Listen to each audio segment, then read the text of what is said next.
Have you ever witnessed a moment so unfair, so cruel, that it made you want to stop time and scream, "That's not okay"? If you've ever felt your stomach turn watching someone get humiliated for simply being different, then you already know how this story begins.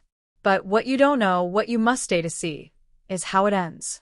Because the kid everyone laughed at, the one with the quiet voice and the nervous hands, the one who was told his art was trash, well, one day, that very same drawing ends up under spotlights, hanging on a clean white wall, in a place filled with critics, collectors, and curators who actually get it. And the teen who mocked him? Let's just say life had something to teach him, too, something he never saw coming. Before we dive in, let me ask you something real. Think back to middle school, high school, or maybe even last week at work. Have you ever been in a room where someone was being mocked, and no one said a word? Maybe you didn't speak up either. Not because you're mean, but because it's hard. We've all been there. And that's what makes this story hit differently. It's not just about bullying or autism or art. It's about us, our silence, our biases, and how sometimes the smallest act of cruelty can light a fire that burns down assumptions. This video? It's not just entertainment. It's a mirror. And trust me, by the end, you're going to see something in yourself you didn't expect. You came here looking for a twist, and I promise you, you're going to get the answer you're looking for. You won't just see how it ends, you'll feel it. Now, let me bring you in closer. Picture this, a 7th grade classroom buzzing with chatter. Posters peeling off walls, squeaky desk chairs, that faint smell of pencil shavings and cafeteria pizza. The teacher is out for a moment, and in the back corner, a boy named Ethan sits quietly, his body turned slightly away from the others. Ethan's not like most kids. He's on the autism spectrum, and while he's got trouble making eye contact or keeping up with fast conversations, there's something inside him that sees the world so vividly that he can't help but draw it out. Literally. Every day, he sketches. And today, he's holding something new in his hands, a piece he's been working on for weeks. It's a strange, swirling city made of shapes and colors that don't exist in real life. At least not yet. And just as he's putting the final line on the paper, that kid walks over. You know the one. His name's Jake. He's tall, confident, kind of a big deal on social media. He knows how to get a laugh, and not the kind you want. Jake snatches the drawing from Ethan's desk with that cocky smile that says, "This is going to be good." Then, loud enough for everyone to hear, he says, "What even is this? Did a toddler sneeze crayons on a page?" The laughter is instant. A few phones go up. Ethan's face crumbles. But he doesn't say a word. He just sits there, small and still, as Jake waves the drawing like a joke. Right now, I want you to feel what Ethan felt. That moment of being completely exposed for something you cared about deeply.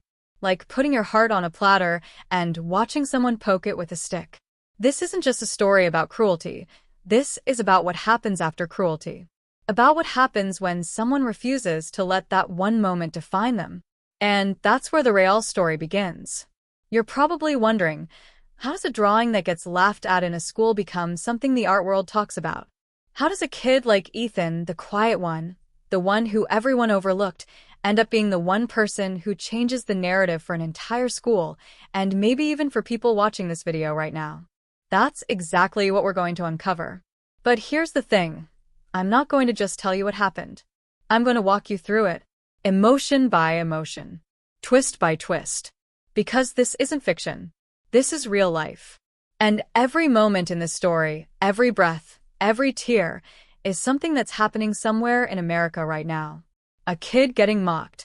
Another kid laughing along just to fit in. A teacher missing the signs. A parent who never hears the full story. And somewhere out there, a piece of paper, forgotten, torn, or maybe, just maybe about to be framed. You're going to see how this drawing, this so-called mess, becomes a symbol, not just of resilience, but of brilliance. And how one boy's silence holds more power than 1,000 voices screaming to be heard. You'll meet the teacher, who notices something no one else did. The stranger who stumbles across the drawing. The invitation that changes everything. And yes, you'll see Jake again. And what happens when the tables turn. So stay with me. Don't skip ahead. Because every second of this story matters. And if you've ever doubted yourself, or felt like you didn't belong, or thought maybe the world just doesn't get you, then this story might just be the one you need to hear today. It's a reminder that sometimes the very thing people mock is the exact thing the world needs more of.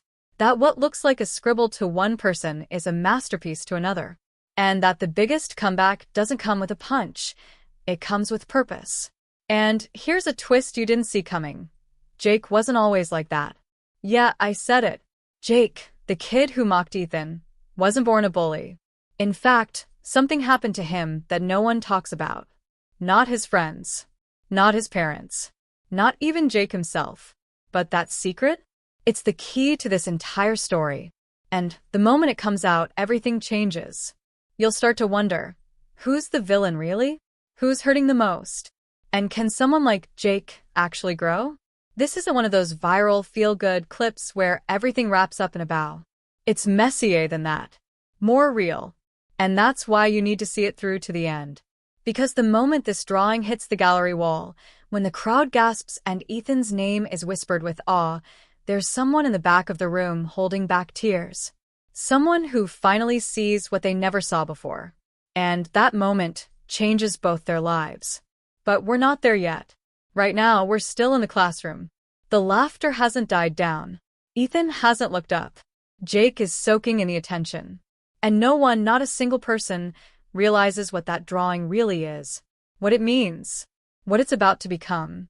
That moment, the one everyone thought was a joke, is actually the start of something none of them could imagine. And if you think you know where this is going, trust me, you don't. Because what happens next changes everything. Ethan didn't talk much. Not because he didn't have anything to say, but because the world often talked over him. He was the kind of kid most people passed in hallways without noticing, head down, hoodie up, backpack worn too high on his shoulders like he was trying to carry the weight of the world alone. He'd been that way since elementary school, when teachers first started labeling him different. Quiet. Sensitive. A little too focused on things other kids didn't care about, like shadows, architecture, weather patterns, and textures in brick walls. Most of the time, he sat at the back of the class, lost in his own world, drawing on the edges of worksheets while the noise around him blurred into background static. He wasn't completely friendless, but his circle was small, and even that was shrinking. One of the only kids who used to talk to him had moved away the year before. The others slowly distanced themselves after a few too many awkward silences or misunderstood jokes. Ethan noticed, but he didn't fight it. He retreated deeper into the comfort of pencil lines and sketch pads. It was safer there. His relationship with art wasn't casual, it was essential. Drawing was how he made sense of things that didn't make sense. When someone raised their voice too loud, he drew swirling chaos in the corners of his notebook. When he heard a story that made him feel something, really feel, he tried to capture it in color, using pastels, charcoal, crayons, even coffee stains if nothing else was around. His drawings were often abstract but purposeful. His mind didn't work in straight lines, and neither did his art. But there was a logic to it, a rhythm most people missed because they never looked long enough. Until that day in class, no one had ever asked Ethan what his drawings meant. Not even teachers. And certainly not Jake. Jake was a different story entirely. He was the kind of teenager who could walk into a room and immediately know how to own it. He didn't have to be loud, though he often was. He had that effortless popularity that made people laugh even when his jokes cut deep. The kind of charisma that got him more likes on TikTok and Instagram than the school's official account. His videos, often trending under hashtags like #funnyfails or #schooldrama, featured short skits, pranks, and roasts that he edited cleverly to maximize engagement. Most of them were harmless, until they weren't. Jake had started pushing the line recently, going after students who wouldn't clap back. That's what made Ethan an easy target. He wouldn't fight. He wouldn't even flinch. But what no one at school really knew was that Jake's home life was unraveling behind the screen. His father had been laid off months ago, and his mother, overwhelmed by the bills and Jake's growing defiance, had started working double shifts just to keep the lights on. Jake used social media like a shield. Making people laugh gave him control, and control made the fear disappear. At least temporarily. That's the part no one saw when they replayed his videos. They saw confidence, not desperation. When Jake mocked Ethan's drawing, it wasn't just about the sketch. It was about needing to feel powerful in a life that was slowly slipping through his fingers. But again, no one asked why Jake did what he did. They just clicked, liked, and scrolled. What happened after the class ended was even stranger. One of the students, Sophia, had quietly picked up Ethan's drawing from the floor once everyone had cleared out. Sophia wasn't close to Ethan, but she was observant. An artist herself, though in a more conventional way, portraits, realism, watercolor. She recognized something in Ethan's drawing that felt unique. It wasn't technically polished, but there was something raw in the piece. Something bold, even if unrefined. She didn't say anything to Ethan then, just folded it carefully and slid it into her binder. Later that week, she brought it to her older cousin, who was studying visual arts at a local community college. That cousin, intrigued, shared it with a friend who was helping curate an upcoming student gallery exhibit. That's when things started to shift. Meanwhile, Ethan didn't even know the drawing was gone. He assumed Jake had trashed it. He went home that day, walked the same quiet route along the edge of the woods behind the school, and spent the evening pretending everything was normal. His mom asked how his day was. He said fine, like he always did. She didn't press, she never did. Raising Ethan on her own had taught her that some battles aren't worth picking, and silence didn't always mean disaster. But lately, she'd started noticing the cracks. Less humming while he worked, more pages torn up and tossed. A look in his eyes like he was fading from his own world. That drawing he lost wasn't just another sketch, it was the one he'd been working on for weeks. He called it the city that never stops thinking. It was his mind, mapped out in color and chaos. And now it was gone. But here's where things get complicated. The gallery that received Ethan's drawing didn't just glance at it and move on. The curator in charge, Devin Marks, was notoriously hard to impress. He didn't usually entertain student work unless it screamed originality. But something about Ethan's piece made him pause. It was untitled when he got it, folded with no name, no explanation. Just wild geometry and strange little scribbled characters that looked like part machine, part emotion. Devin was hooked. He added it to a hidden section of the gallery, not on the main floor, but in a side room marked Emerging Perspectives. It wasn't labeled, wasn't marketed. But the first few people who stumbled across it started asking questions. Who made this? What's the story behind it? Is this a commentary on neurodiversity or tech overload or something else entirely? Devin didn't know. That mystery only added to the intrigue. Back at school, Jake started noticing whispers. He overheard someone in art club mention an anonymous drawing in a downtown exhibit that looked eerily familiar. At first, he brushed it off. But then a picture popped up online, taken inside the gallery. A blurry shot, but unmistakable. That drawing. The one he mocked. The one he'd tossed aside. Now, under gallery lights. Getting attention. Jake's stomach dropped. That should have been the end of it. But it wasn't.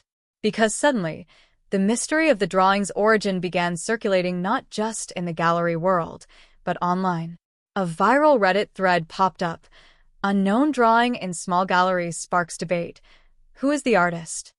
TikTok creators started posting theories under hashtags like #MysteriousArtist, #GalleryMystery, and #AutisticArtGenius. People began to speculate that the piece was done by someone neurodivergent due to its unusual patterns and emotional intensity. And then came the fakes, students claiming they drew it. Clout chasers trying to go viral. Someone even tried to replicate it and pass it off as their own for views. But nothing matched the original. Sophia, feeling uneasy, debated coming forward. She didn't want to betray Ethan's trust, or lack of it.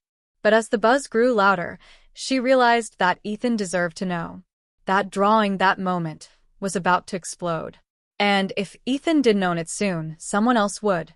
But before she could tell him, the drawing disappeared from the gallery. Gone. Taken right from the wall during a slow afternoon, just days before the exhibit was supposed to be covered in a local art blog. No camera footage, no witnesses. Just an empty space where the mystery once lived. Now the questions deepen. Who took it? Why? Was it a desperate attempt by someone who knew the truth? Or someone trying to bury it? And that, my friends, is where things really begin to unravel. Because Ethan's not just about to find out that his drawing made it into a gallery. He's about to discover that someone, maybe even someone close to him, is willing to do anything to keep him from knowing the truth. And one of them might just be Jake. Or maybe not. But we'll get there. Eventually. Stay with me. Because what happens next doesn't just twist the story, it shatters it. The morning after the gallery theft, Ethan didn't even know anything was missing. He was still unaware his drawing had been showcased at all. But something had shifted inside him, he felt it. An unusual tightness in his chest as he sat in first period, like the air was heavier, like the room was watching him in a way it never had before. Whispers buzzed faintly at the edges of his hearing. Teachers paused longer than usual when looking his way. Even Jake, who usually made a show of ignoring Ethan unless it was for a laugh, kept glancing sideways at him, jaw tight, as if measuring something he couldn't quite calculate. But the real change came when Sophia approached him after lunch, her voice quiet, urgent, a little shaky. She asked him to walk with her, and Ethan, hesitant but curious, followed without asking why. She led him to the back of the school, behind the science wing, near the dumpsters where no one ever hung out. That's when she told him everything. Not just that his drawing had been picked up, not just that it made it into a real gallery, but that it had been stolen, vanished, before he ever even got the chance to see it displayed. For a second, Ethan didn't say anything. His brain didn't know how to sort the rush of emotions. He wasn't used to anyone appreciating his work, let alone exhibiting it. And now it was gone. The entire arc of events hit him in waves: disbelief, confusion, then something more urgent. Not anger exactly, but need. He needed to understand what had happened, needed to know who had seen it, and why it was taken. This wasn't just about a missing drawing. It was about truth, about being seen finally, and then erased again before he could even feel the light of recognition. But before Ethan could process his next move, a janitor stepped around the corner, too quickly, like he'd been standing just out of view. He startled both of them. Not because janitors don't belong there, but because his face twitched when he saw them talking. He made a sharp turn, pretended to sweep leaves that weren't there, and then walked off without a word. Sophia leaned in close, voice almost a whisper now, and said she didn't think the drawing just disappeared. She thought it had been taken on purpose. That someone didn't want people to know who the real artist was. And then she dropped another bombshell. Someone had left a note under her locker that morning. It was folded small, wedged between the vents, with just one sentence inside. "Stop digging. You're next." Neither of them knew what to make of it. Ethan's face went pale, and Sophia looked over her shoulder like she expected someone else to be listening. She asked Ethan if he remembered anything, anyone who might have seen him working on that sketch, anyone who had a reason to cover it up or sabotage it. Ethan thought hard, tracing back the weeks he spent working on the piece. He usually drew alone after school in the art room when most students were gone. But now that he thought about it, there was one afternoon about a month ago when he heard someone come in. He didn't look up. He assumed it was a teacher. But now, the memory was different. Heavy. He remembered the sound of a phone camera. A soft click. Then a door creaking shut. Later that evening, Ethan went home and did something he rarely ever did. He asked his mom if he could use her laptop. Not for games, not for videos, but to search for the gallery. He typed in the name Sophia had told him, found the site, clicked through dozens of photos posted from the exhibit. It was mostly blurry faces, posed in front of abstract pieces. But in one image, just one, you could see it in the background. His drawing. Taped to a wall near a reflective piece of metal. It was cropped partially out of frame, but the reflection was clear. A person standing close to it. Back turned, hood up. Someone snapping a picture with their phone. Ethan zoomed in until the pixels blurred. It wasn't enough to make out the face. But the shoes, they were familiar. Red soled, custom patterned. Limited edition. Jake's shoes. Now Ethan felt sick. He hadn't told Sophia yet, didn't know if he should. What if he was wrong? What if someone else had the same pair? But deep down, He knew he wasn't wrong. Jake had mocked that drawing, called it trash, laughed at it in front of the whole class. Why would he go to the gallery at all, unless he already knew it was there? Unless he had something to do with getting it there in the first place? But before Ethan could confront him, something even more disturbing happened. The gallery's website went offline. Not just the page with his artwork, everything was gone. The entire exhibit's digital footprint scrubbed overnight. Social media posts about it? Deleted. Links? Dead. Even the Reddit thread that had been blowing up with guesses and theories vanished. Ethan messaged Sophia in a panic, asking if she could still find anything, but she confirmed it too. Gone. Like it never existed. That's when the second note showed up. Not in her locker this time, but taped to the back of Ethan's art notebook. In handwriting that looked rushed, almost angry. It said, "You weren't supposed to matter." That single sentence knocked the breath out of him. What did that mean? Who decides who matters? Sophia began wondering out loud if someone, maybe even someone at the school, had connections to the gallery. Maybe the theft wasn't random. Maybe the whole thing was orchestrated from the start. What if the piece was never meant to be seen publicly in the first place? What if someone helped it get displayed only to pull it back once the spotlight got too hot? A cover-up, maybe. Or a manipulation.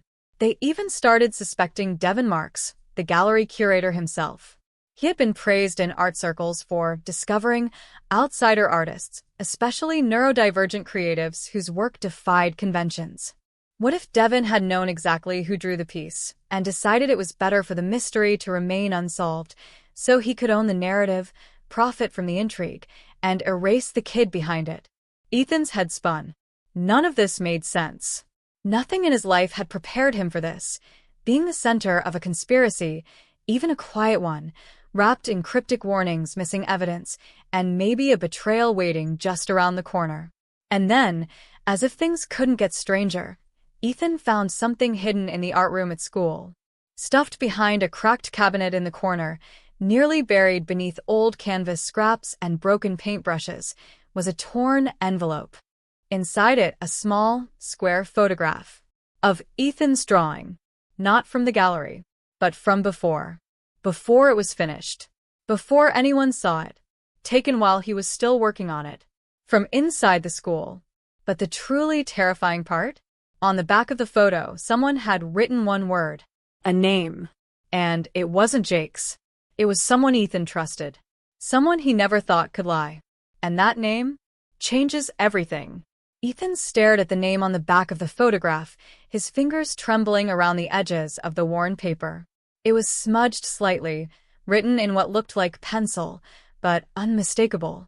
The letters looped together, messy but familiar, spelling out, Ms. Taylor. His art teacher. The only adult at school who had ever treated his work with anything close to real respect. She was the one who stayed late, so he could finish projects in peace. She kept extra supplies aside for him, told him once in quiet confidence that his way of seeing the world was unfiltered beauty. And now her name was on the back of a hidden photo of his unfinished drawing, stuffed away like some dirty secret? Ethan's mind couldn't wrap itself around the betrayal.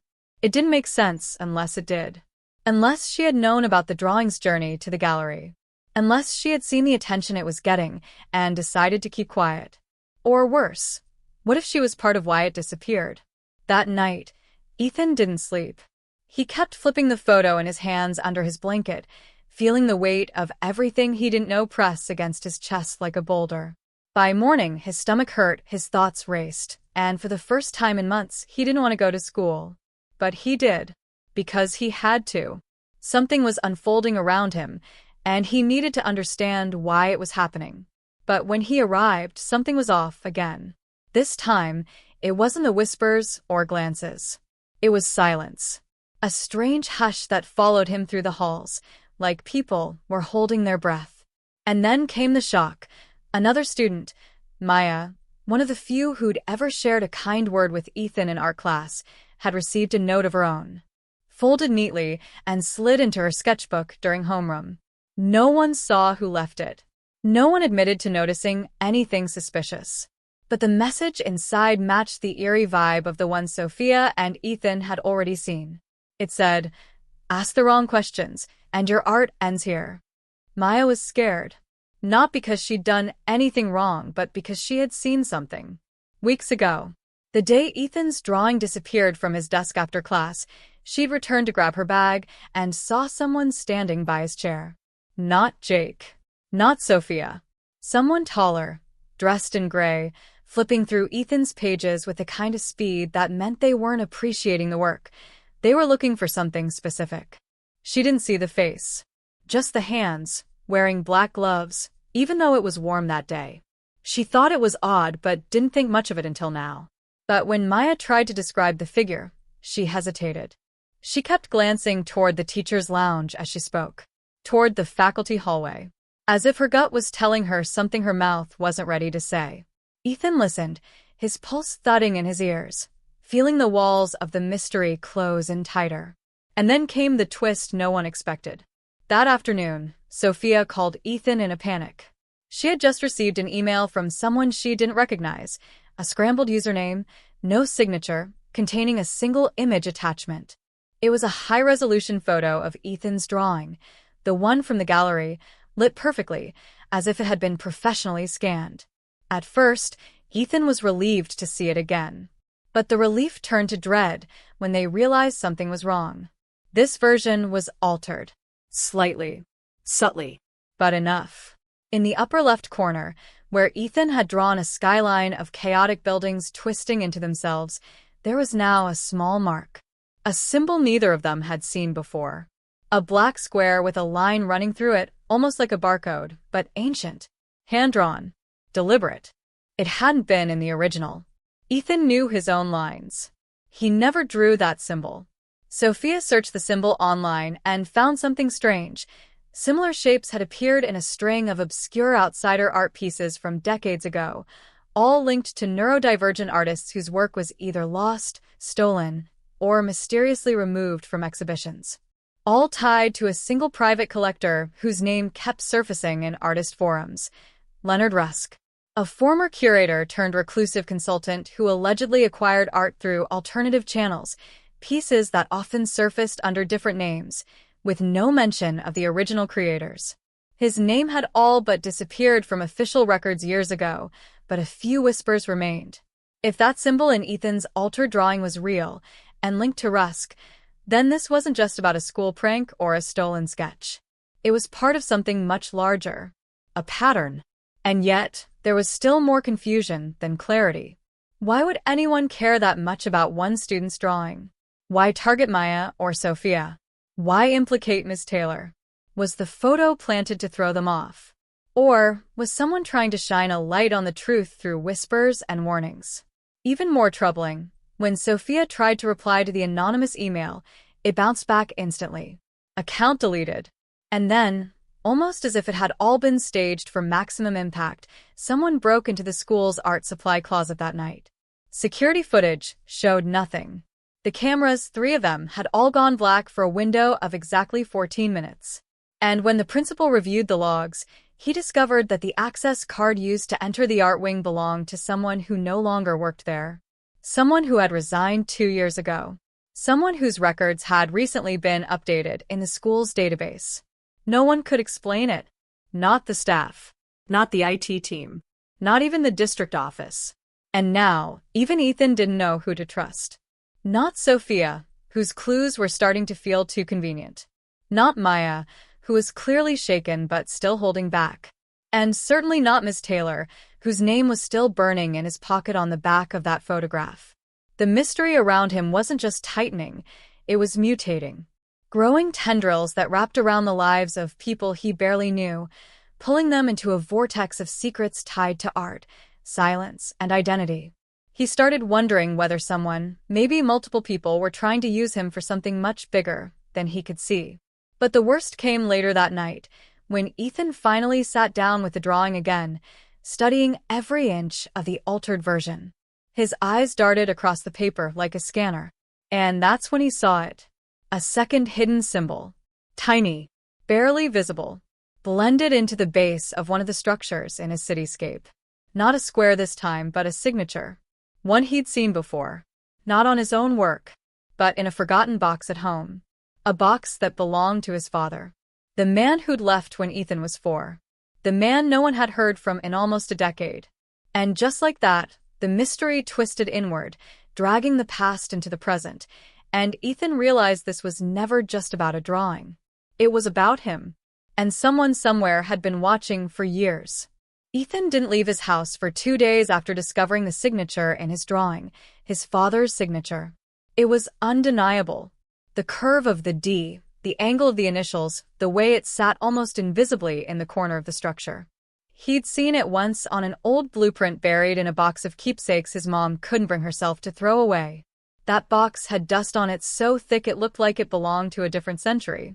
He hadn't touched it in years. But now he couldn't unsee it. The connection was there, staring him in the face like a ghost that refused to stay buried. He didn't tell his mom. He didn't tell Sophia. Not even Maya. Part of him couldn't figure out how to say it. Another part was afraid that saying it out loud would make the whole thing more real. And somewhere deep down, he felt something he hadn't let himself feel since he was a little kid, a kind of dread that no longer had a shape, just wait. On the 3rd day, he decided he couldn't hide anymore. He needed answers, and there was only one person left who might be able to give them. Ms. Taylor. Whether she was protecting him, betraying him, or stuck in the middle of something larger, she knew more than she was saying. But when he got to school, her classroom door was shut, locked, and dark inside. She wasn't there. Not just late. Not just absent. Gone. And the substitute didn't even have a roll call for her classes. Said the office told him the teacher was no longer employed. Just like that. Vanished overnight. No warning. No announcement. No boxes packed. The classroom looked like she hadn't been there in weeks, not hours. Ethan's heart dropped into his stomach. He tried to call her cell. Disconnected. He emailed her school address. Bounced back. Then he texted Sophia with shaking hands. No answer. Not right away anyway. And when she finally responded an hour later, it was short. Just 3 words. Don't go home. That message tore through him like ice water. He reread it at least a dozen times, every time hoping he had misread it, every time knowing he hadn't. His skin prickled as he looked around the hallway. Nothing seemed out of place. Students laughing. Lockers slamming. Teachers waving to each other. But it felt like a shell, like he was stuck inside some kind of twisted play where he was the only one who didn't know the lines. And then, the final crack in the illusion. He saw the man again. The same one from the school parking lot weeks ago. Gray coat. Baseball cap. Just standing by the fence near the field. Too still to be casual. Too calm to belong. Ethan's vision narrowed. The man was watching him, only him. When their eyes met, the man didn't look away. He gave the faintest nod, turned, and walked toward the exit gate. Gone by the time Ethan pushed through the crowd. That night, the fear became physical. Ethan stayed at Sophia's house with her older brother watching over them. Her parents weren't home. They were away at a work conference in Chicago, and the house felt too big, too quiet. Sophia tried to act calm, even joked about making microwave s'mores, but her eyes gave her away. She was scared, and she wasn't telling him everything. Later, just past midnight, they both heard it. A car engine rumbling outside the house, stopping, idling. No knock. No doorbell. No headlights. Just the presence. Ethan moved toward the window slowly, lifting the edge of the curtain with 2 fingers. It was a black SUV, windows tinted, plates unreadable in the dark. It sat there for 10 full minutes. Then it backed up, turned off its lights, and rolled down the street without making a sound. Ethan didn't sleep after that. Every shadow became a threat. Every creak of the house felt like a footstep. He thought about his mom, home alone, unaware of any of this. He wanted to call her, to warn her, to tell her everything. But something in him froze every time he tried. What if she was part of it? What if this was connected to his father in a way he didn't understand yet? What if the people behind this wanted him to go running home, just to trap him? He hated how paranoid he was becoming, but the pieces kept spiraling out of place faster than he could hold them. And then came the moment that shattered everything. The next morning, Sophia was gone. Not just out getting coffee or walking the dog, gone. Her room was undisturbed, the bed barely slept in. Her phone was still charging by her pillow. Her laptop open with tabs on local art exhibits and encrypted email searches. No note. No goodbye. No sign of struggle. And no one had seen her leave. Her brother had no idea. Said she was there at 2 a.m., said they watched videos and talked about music, and she'd gone upstairs like normal. But now it was like she'd vanished into thin air. Ethan sat in that empty room, surrounded by her things, and finally broke.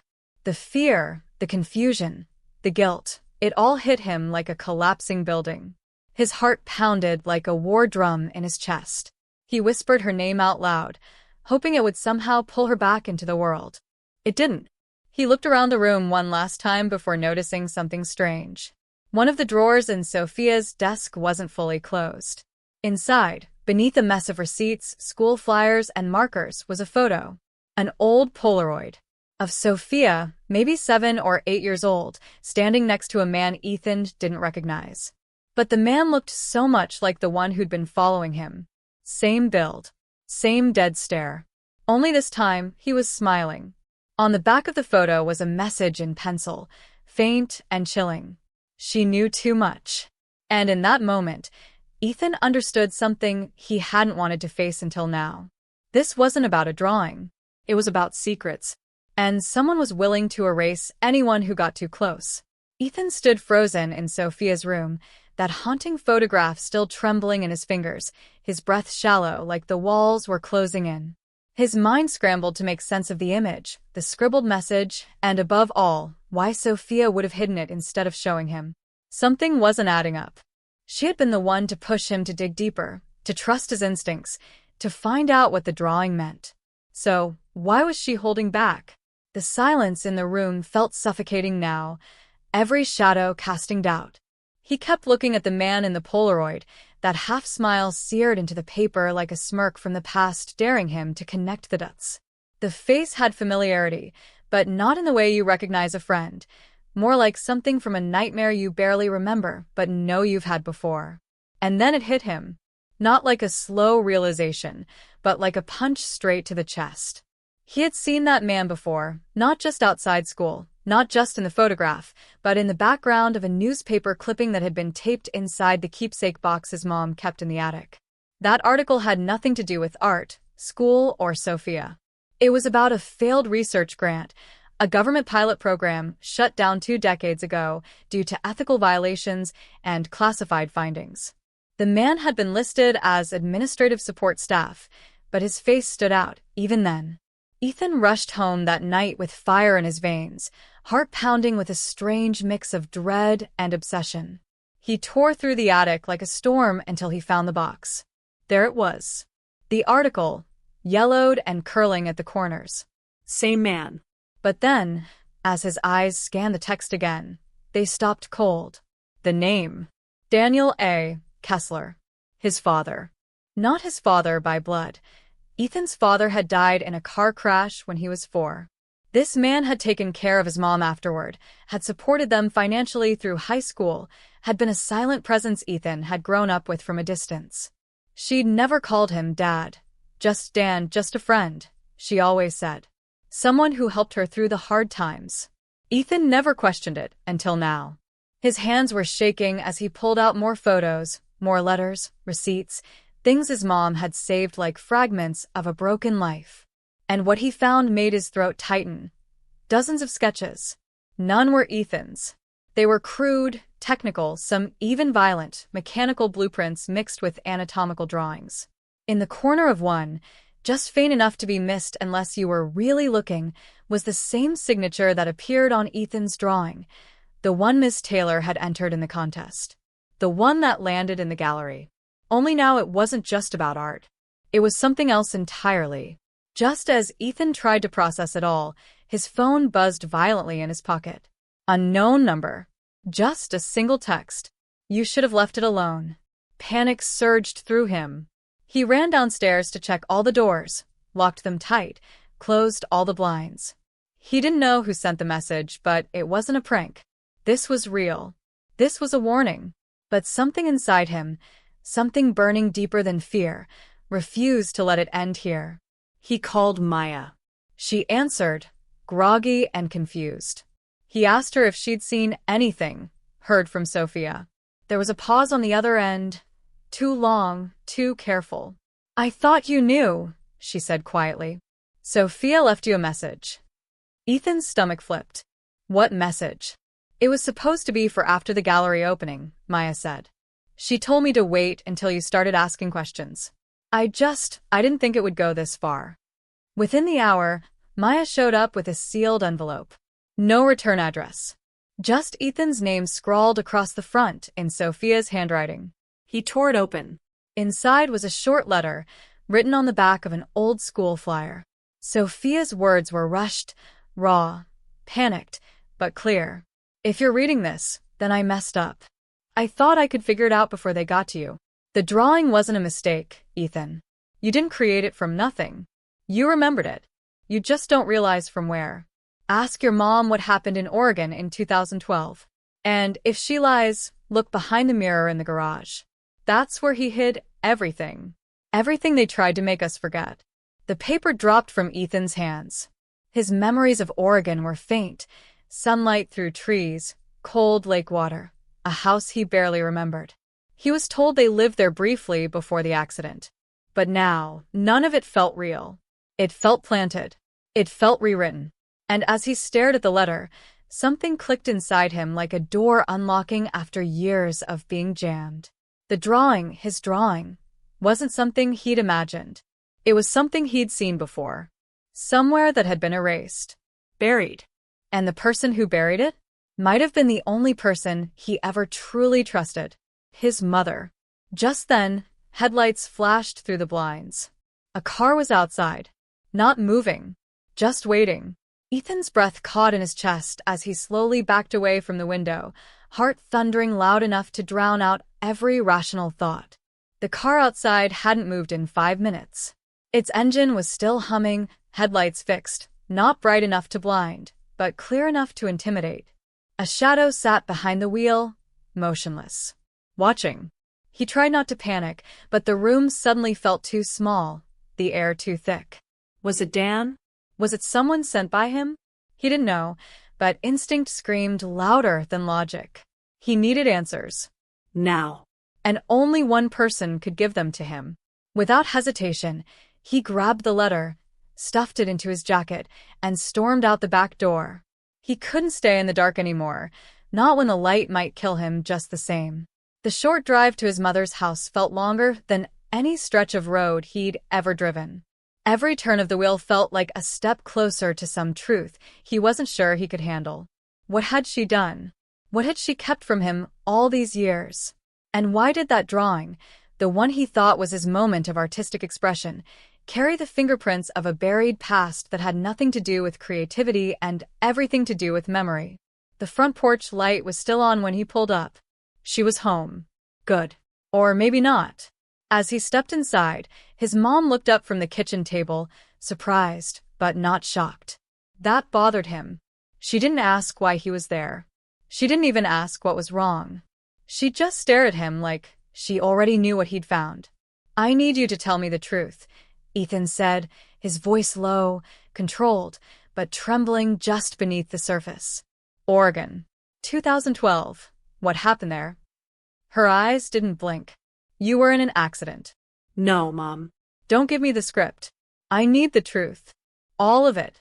No edits, no soft versions. I found the photos. I found the drawings. I know Dan was there. I know he wasn't just helping us out. And I know I didn't invent that picture. I remembered it. There was silence. The kind that hurts more than screaming. She looked down, finally, her fingers tightening around the mug in front of her like she needed something to hold her up. You weren't supposed to remember, she whispered. That single sentence ripped something inside him wide open. You knew, he said, backing up slightly. You knew the whole time. Tears welled in her eyes, but they didn't fall. You were part of something you were never meant to be part of, Ethan. Dan thought he could fix it, repress it. We moved, we started over. You were young. It worked for a while. But then the drawing came out, and I knew it was back. And I knew I couldn't protect you anymore. Ethan's mind reeled. What was it? What did I see? I don't know, she admitted, her voice cracking. Dan was working on something classified. Brain imaging. Memory extraction. They said it was experimental, harmless. But they used you. You, and a few other kids. They called it early-stage neural imprinting. They showed you images, made you observe simulations, then erased it all. Or tried to. We left when I found out. Dan followed us. He said he could reverse it if anything surfaced. But he lied. He always lied. Ethan felt like he was drowning in every word, like his childhood was being shattered piece by piece and reassembled with parts he didn't recognize. All those years, the weird nightmares, the strange déjà vu, the drawings that felt familiar, none of it had been just coincidence. His life had been built on someone else's secret. Suddenly, her phone buzzed on the table. A message. One word. Choose. She stared at the screen, eyes wide, then turned it toward Ethan. It's Dan, she whispered. He wants you to stop. He'll meet you. But only if you agree to drop this. No more questions. No more digging. Or, he says he'll release the others. What others? The other kids. The ones who didn't escape it. Ethan's stomach dropped. Others? This wasn't just about him. It never had been. And now he had to decide, protect himself, keep quiet, go back to pretending his life was what it seemed, or push forward, expose everything, and risk not just his own safety, but others who had no idea they were in danger. He looked at his mom, whose face was etched with guilt and fear. And for the first time in his life, he wasn't sure if she was still protecting him, or protecting herself. Either way, one thing was clear. Someone had rewritten his past. And now, he had to choose whether to erase the truth, or burn the lies to the ground. Ethan had never felt the ground shift beneath him the way it did in that moment, not physically, but emotionally, mentally, like the foundation of his entire life had been soaked in kerosene and was just now catching flame. He stared at the message on his mother's phone. Choose. A single word, but it rang with weight, with threat, with finality. He knew what Dan was doing. It was blackmail, plain and simple. And it wasn't just aimed at him. It was a warning shot fired straight through everything he thought he could trust. There were other kids, others who'd been used, maybe even silenced. And if Dan was willing to threaten their safety just to stop Ethan from digging deeper, then this wasn't about one buried experiment. This was bigger. Much bigger. He stormed out of the house before his mother could stop him. His mind was racing, piecing together the fragments he'd tried for so long to ignore. The gallery show wasn't random. That drawing had been planted, not for celebration, but as bait. Someone wanted him to wake up, to remember. And now that he had, everything was unraveling too fast to stop. He had to go back to where it all started, the gallery itself. Something had shifted the night of the show, and he hadn't caught it. But someone had been watching him there, too. He remembered the security camera blinking near the entrance, and for the first time, he realized, maybe the footage held something he missed. When he arrived, the building was already locked for the night, but he didn't hesitate. He pounded on the door until a janitor peeked out through the side entrance, startled by his desperation. Ethan begged, pleaded, explained just enough to sound urgent, but not insane. Eventually, the man caved. 10 minutes later, Ethan was in the back office, hunched over a monitor, scrolling through footage from the night of the opening. At first, it was normal, guests mingling, clinking glasses, admiring the art. But then, frame by frame, he saw her. His high school art teacher, Ms. Carter. She wasn't there to chaperone or support. She wasn't speaking to anyone. She was standing in front of his drawing, motionless, her lips moving as if whispering something under her breath. Then, in a flicker of movement, she pulled something from her coat pocket and slid it behind the frame before walking away. Ethan felt like he couldn't breathe. She had been there the whole time. Why? He raced back to the gallery floor, pried open the frame with shaking hands, and there it was, tucked behind the canvas. A flash drive. Back in the office, he plugged it in, half expecting it to be empty or corrupted. But it wasn't. It contained files, dozens of them, PDFs, scanned documents, grainy photos, redacted memos. Project name, Sentinel Seed. Government logos. Medical files. A list of names is included. There were kids from other states, even other countries. Photos of test sessions. Monitors strapped to children's heads, images flashing on screens. One stood out, a boy in a wheelchair, maybe 10 or 11, with Ethan's same wide eyes and sketchbook in his lap. Beneath the photo, Subject 7. High retention, requires monitoring. Another file included a transcript. A woman's voice, Ms. Carter's voice, speaking to someone on a recorded call. They're starting to remember. It's unraveling. The art is triggering something deeper than we accounted for. Ethan's drawing wasn't just copied. It was recalled. Then shut it down, the other voice said coldly. Burn it all if you have to. Ethan's stomach turned. Ms. Carter hadn't been his mentor. She'd been his handler. Planted to monitor him. All those after-school chats, the extra attention, her encouragement to draw from the subconscious, they weren't kindness. They were surveillance. Manipulation. He felt sick. Violated. He barely noticed the janitor's phone ringing until the man answered it and went pale. It's for you, he said, handing it to Ethan with trembling fingers. Ethan took it slowly. Hello. You weren't supposed to find that. Dan's voice crackled through the speaker, calm, measured, ice cold. She liked you, you know. Miss Carter. She thought you'd be the one to break through. But you've made yourself a problem now. Ethan's voice caught in his throat. You lied to me. To all of us. I protected you, Dan snapped.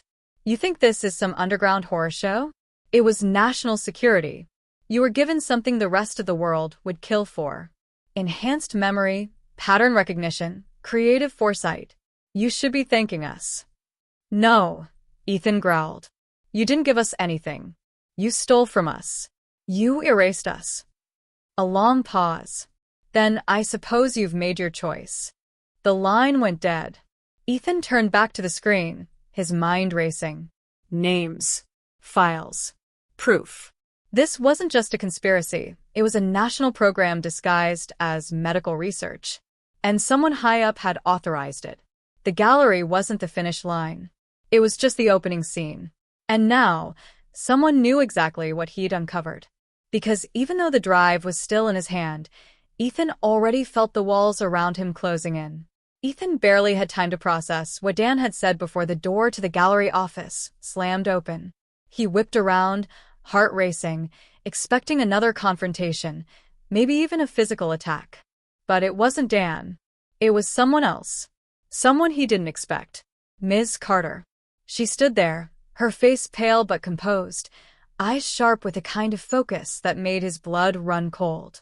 She wasn't just some misguided teacher anymore. She was the orchestrator of this nightmare. You shouldn't have come back here, she said, her voice too calm, too steady. I warned you not to dig deeper. Ethan felt a surge of anger mixed with disbelief. You were supposed to help me. All those years, everything. Was it a lie? She stepped into the room slowly, closing the door behind her with a soft click. No, Ethan. I didn't lie to you. I gave you the opportunity. You were the one who chose to ask the wrong questions. Wrong questions? Ethan's voice trembled with the weight of his discovery. You erased our memories, planted us in this system, and then you kept us in the dark. Why? What was all of this for? Ms. Carter shook her head, her eyes softening with what could have been regret or something far darker. You don't understand. You couldn't. You were meant for something greater. All of you were.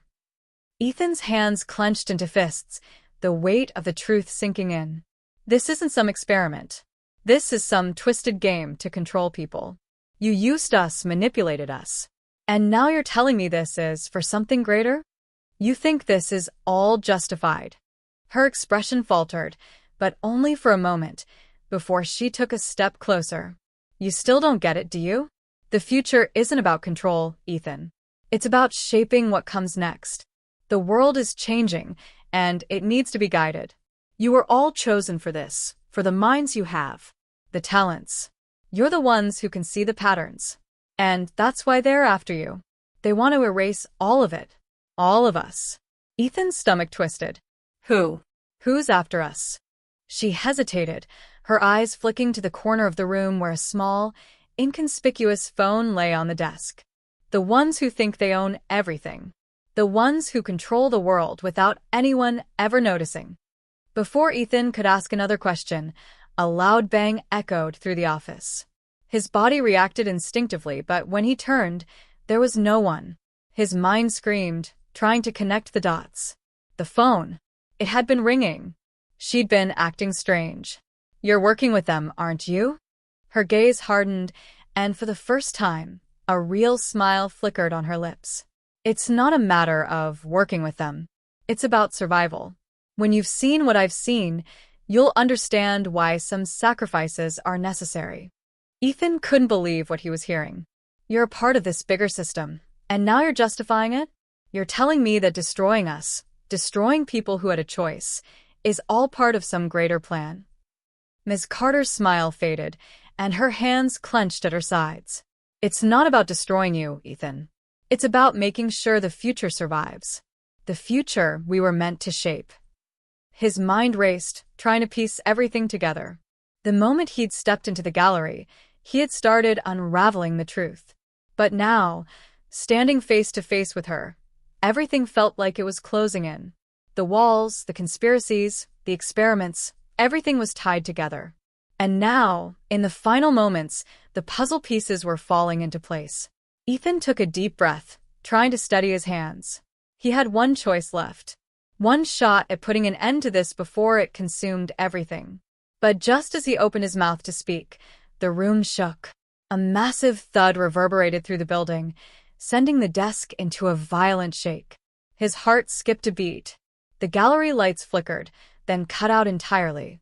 In the silence that followed, Ethan's heart pounded like a drum, the weight of what was happening sinking in. Then, from the darkness, a voice.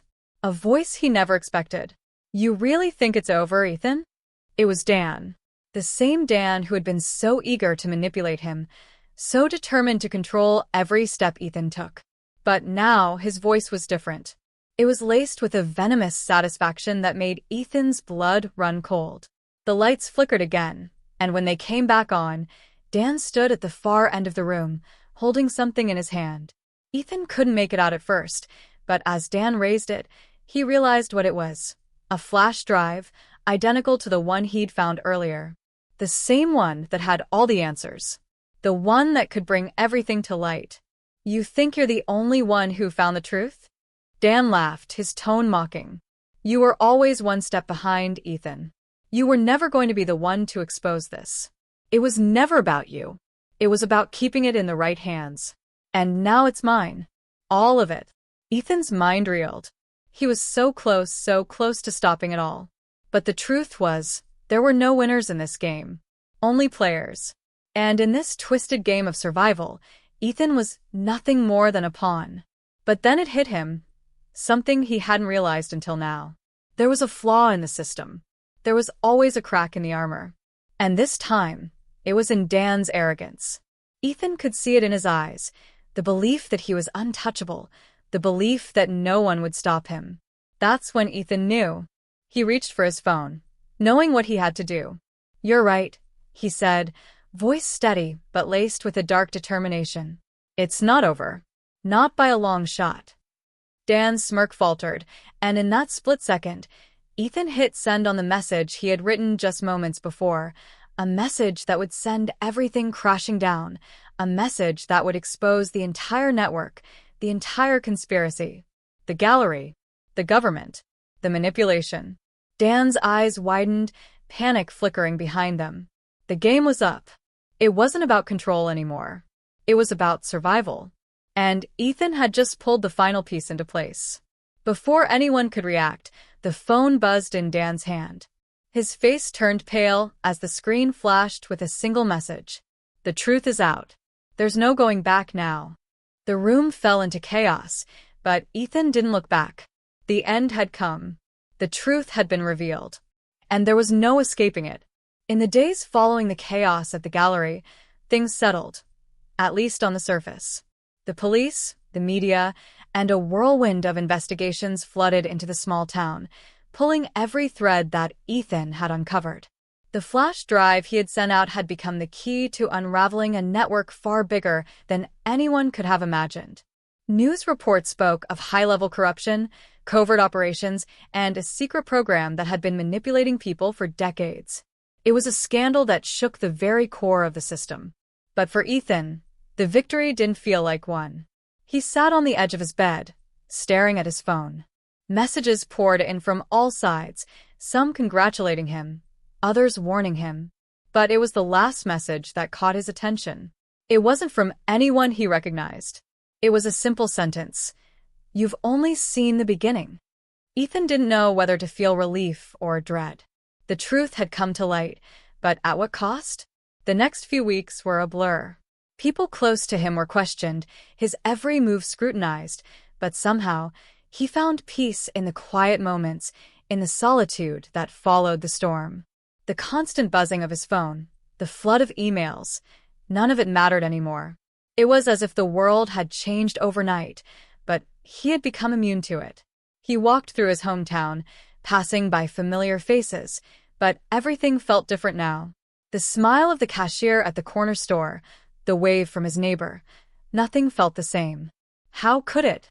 The layers of deception, the truths he had uncovered, had altered the fabric of reality he had once known. Yet, as the months passed, things started to return to normal, almost too quickly.